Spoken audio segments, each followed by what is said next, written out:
When it comes to gaming, most gamers want a great TV that maximizes what their consoles can do. In today's tech video, we're going to do a gaming review of the Samsung QN95C NEO QLED.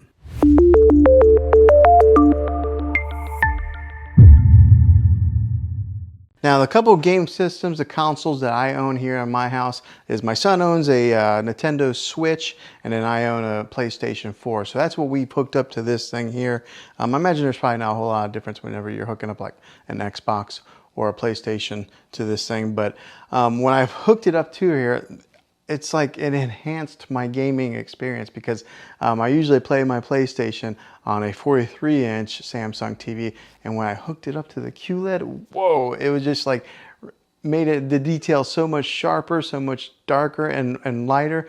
It just really highlighted my gaming experience. Now, I'm more of a Call of Duty kind of fan whenever I play games, and then I do play a little bit of NBA 2K. But when I hooked it up to this TV here when I was playing Call of Duty, like, along with my sound bar here, it was just like booming. I had to turn it down a few times because it got to be too loud. But I would turn out it was like an evening whenever I was playing the Call of Duty, and then the whites on here were very vibrant and white, and then the darks were very dark. So it was just an awesome experience of playing this, or playing games on this TV here. So if you're wondering if the gaming experience on this TV is worth it, it surely is. I mean, you can tell a huge difference between playing on a QLED TV than playing on maybe like a 4K or just a regular, smart TV like that. Now, seeing is believing, and it's going to be kind of hard to show you the exact specifics, but I'm going to show you gaming on this TV here. So I'm going to be putting in some footage of where I was playing some Call of Duty on this TV, so that way you can kind of get a visual of what it was like. Let's go ahead and put in.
Was able to tell how well this TV does with some of those gamings through the different like the refresh rates of moving from side to side, or the gun, and the fast action pace that's in the game. You can see how well it performs with that. You can see some of the visuals and some of the whites and the darks and how vibrant they are and how deep the darks are. So I think you can tell just how awesome gaming is. Now, if you are looking into some more of the specifics of this TV, I'll go ahead and put in some of my review footage for that, right? So that way you can see some of the exact details of what this thing has to offer and what it can do. So I'll go ahead and put in the review portion of this TV right here. This is a 65-inch TV that I just got and I've had for a little bit of time now, and I wanted to give my review on it after owning it and using it and putting it to quite a few hours of use with my kids and my family of watching TV, and to give my feedback and see if this is maybe a TV that you're interested in purchasing, and hopefully you can base that off of some of my opinions on being an honest, normal, average consumer of buying a television. Now, I don't work for Samsung. I'm not affiliated with them by any means. So what I'm telling you is all my honest opinion of owning this thing for a little bit of time now. So what I'll do is I'll talk about what I've learned from it, and then I'll talk about more of the in-depth specifics on this TV later on in the video. But as far as owning it for a few weeks now, it's been a great TV. The picture quality is awesome. I mean, like, really awesome. So I upgraded from a 4K UHD TV to this QLED 4K UHD. Also, it's just bigger. I had a 55 inch and I went bigger to 65. So I think a lot of times whenever we upgrade our televisions, we usually end up going bigger. But that's what I did, and I gotta tell you, the picture on this, beautiful. It's just awesome. The other day I was watching Endgame on it, and the clarity was so clear. It was almost like they were right there and I could reach in there and touch them. That's how the clarity is on this.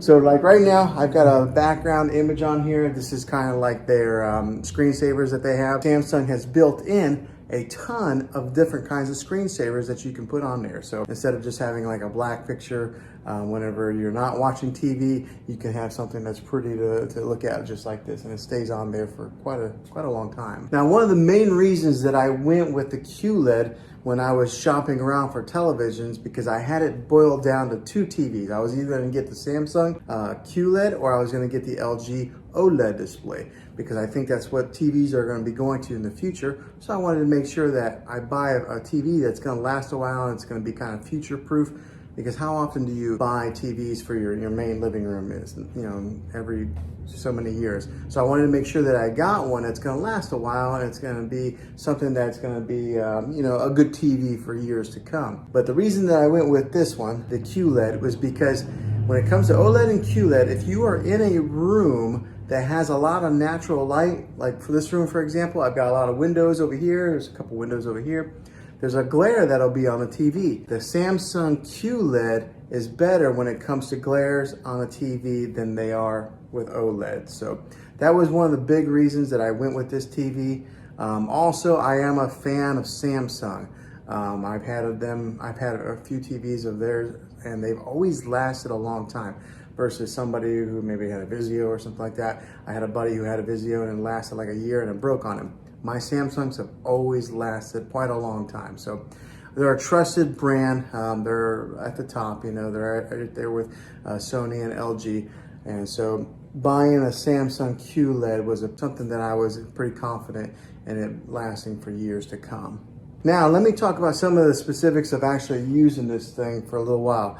This has what's called Bixby built into it, okay? And if anybody has a Samsung device, they're pretty familiar with what Bixby is. But if you're not, Bixby is kind of like Samsung's Siri, like Apple's Siri, or it's kind of like their Amazon Alexa, okay? It has Bixby built in it. So you can talk to this TV and turn it on with the Bixby command. You just say, hey, Bixby. But let me tell you, it's not that good yet, okay? Samsung has some work to do with that. I would have to say that Amazon's Alexa is the leader in the industry when it comes to artificial intelligence and talking with voice commands. Siri works pretty good on my phone. Maybe not as good as Alexa, but these guys are last in line. I don't know, for some reason it doesn't understand my voice very well. I sometimes got to yell it. It does have that capability to have that voice command in your TV. So talk about living in the future. We're like in the Jetsons age, or Back to the Future too, if you're a fan of those movies like I am. Now, the other thing that I experienced that was kind of a con is that there was a time that I turned off the TV completely, and I was in the kitchen area and I was kind of cleaning, and then all of a sudden the TV just came back on. How creepy is that? But I'm sure it was because of that Bixby built in there that it turned it on. So it's almost like having Poltergeist TV inside your house. So that was kind of weird. It's only done that twice to me. In the middle of the night, the TV came on one time. So in the good length of time that we've owned this TV, that's happened. So that's the con on it. But the pros outweigh the cons on this TV. It is such a great TV. The clarity, the picture on it is just amazing. So let's take a look at it a little bit. So the remote on this thing looks like this. Okay, so it's a pretty narrow remote. There's not a whole lot of buttons on there, so it's not real daunting. Sometimes you can get a remote that's got so many different buttons on there that you don't really know what to do with, but this is what the remote looks like, and it's kind of shaped like that. So it's almost a little bit narrow to lose into your couch or your recliner, but just keep an eye on this bad boy. Now, the great thing with this, it is a smart TV, so it does have its own smart capabilities that are built right into the TV. You don't have to go out and buy an external stick to put in there, another like a Roku device or a Fire Stick or anything like that. Samsung has their own smart technology built into the TV. So when you hit the home button, just like this, it brings up all the different options of apps that you can download on there. And with this being one of the newest TVs out in the market, one of the best TVs out in the market, it's got every app that you can pretty much think of. So it's got even Apple TV, which sometimes it's not available on all TVs, but this has Apple TV. It's got your Disney Plus, your Hulu, your Netflix, which are built in. And then also on the remote, it's actually got Netflix right here. It's got Prime Video and Hulu as quick shortcuts that you can press, and it'll automatically launch those apps. And along with having all the different apps that you can download, it does have its own like TV platform. So we'll go right here, this little icon. So right there's Disney Plus, Spectrum. That little icon there is kind of like their own built-in platform, and it's got free movies on there also. It's got movies that you can buy. I haven't used it too much because I've always just used our Netflix or our Disney Plus, but it does have that capability in case you buy it and you don't have a subscription to Netflix, Hulu, or any of the other ones. You can watch free movies on their built-in platform. And like I mentioned previously in the video, it's got its ambient mode, so it's got all these different options to select different screensavers on there. So we'll go to the ambient mode screen on this right now. Okay, so it's loading, and then on here on the bottom, it's got different kinds of features. It's got like My Album, so maybe if you wanted to upload your own pictures to the Samsung platform, you could have your own pictures displayed on here. It's got like artwork. It's got like different kinds of contemporary type of artwork. So it's got so many different features on there. But I kind of like the landscape view, so I've kept that on there for a little while. Every once in a while, I'll change it up. And if you are in the whole smart things platform with the Samsung, it is built right into this TV to where you can control some of your other devices that are in that smart things hub.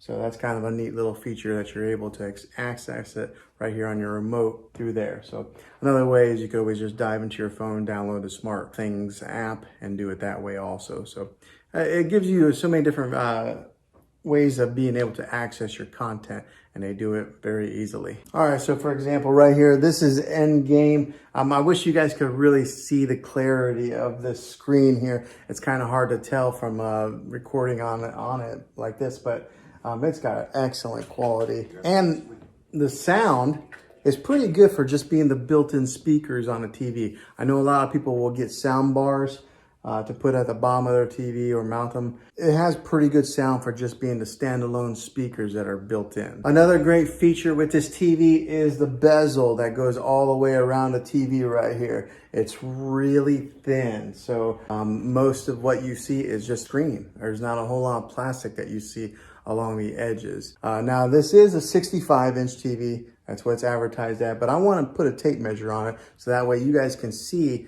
exactly what the exact measurement is of screen real estate that you get. So whenever they say the inches of a TV, you always measure from angle to angle like that. You don't measure across or down. So we're gonna put a tape measure on this and see what it measures out to be. All right, so got a tape measure here. Let's measure it. Okay, so the actual measurement comes to be about 65 3/8. So that's they actually give you 3/8 of an inch extra. So that's pretty good. That's what that measures, the actual measurement of screen real estate on this TV. Now, so that's some of the specifics of being an honest user. Probably a lot of people who are going to watch this video are not really ones that need to dive so much into the technical part of the television. They just want to know some of the main user specifics. So that's what I've experienced so far. All right, so hopefully this helped you out in deciding if this was the TV for you. If it is, make sure you throw a thumbs up on this video if you enjoyed it, and go ahead and subscribe to my channel now. That way you can see all the tech videos that I'm making here in the next year to come. And I'd love to have you back in the next one as a subscriber. So thanks for watching this video, guys. And as always, be